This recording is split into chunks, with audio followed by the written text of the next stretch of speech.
తండ్రి, వినుకొండ సువార్త పండుగల్లో 2వ రోజు ఇంతవరకు మీరు మాతో మాట్లాడిన ప్రతి మాటను బట్టి నీకు స్తోత్రాలయ్యా.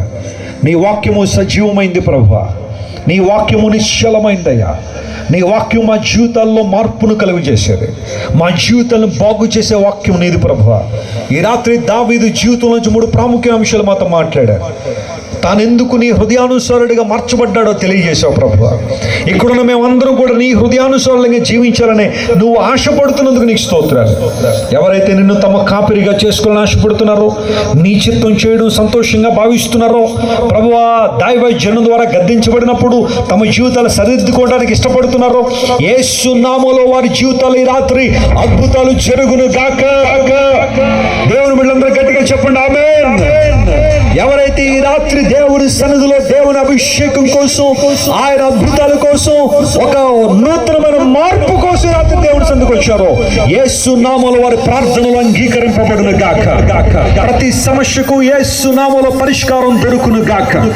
ఎవరైతే ఈ రాత్రి అనారోగ్యాలతో దేవుని సన్నిధిలో నిలబడి ఉన్నారో, ప్రతి రుగ్మత, ప్రతి బలహీనత, ప్రతి వ్యాధి యేసు నామములో స్వస్థపరచబడును గాక.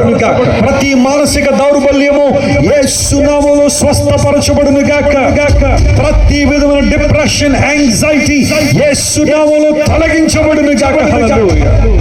ప్రభువా, ఎవరైతే ఈ రాత్రి ఆర్థిక ఇబ్బందుల్లో ఉన్నారో, శాంతి సమాధానం లేకున్నారో, యేసు నామములో వారి గుప్పులు నింపబడును గాకని ప్రకటిస్తున్నాం. ప్రభువా, బలపరుచు.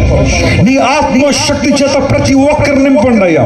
దురాత్మ శక్తుల చేత ఎవరైతే పీడించబడుతున్నారో, యేసు నామములో వారికి విడుదల కలుగును గాక. హల్లెలూయా. మహిమతో నింపండి, ఆశీర్వదించండి అయ్యా.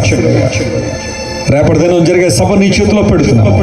విన్న వాక్యం ద్వారా అనేక కుటుంబాలు కట్టబడినట్లుగా, వ్యక్తిగత జీవితాల్లో మేలు పొందుకున్నట్లుగా మీరే సహాయం చేసి నడిపించమని కోరుకుంటూ, నువ్వు మా కాపరివు గనుక, మా కోసం ప్రాణం పెట్టిన దేవుడు గనుక నీకు స్తోత్రాలు చెల్లిస్తూ, మా ప్రభువును రక్షకుడైన యేసుక్రీస్తు ప్రభు వారి అత్యున్నతమైన నామం పేరిట అడిగి వేడుకొనుచున్నాము తండ్రి.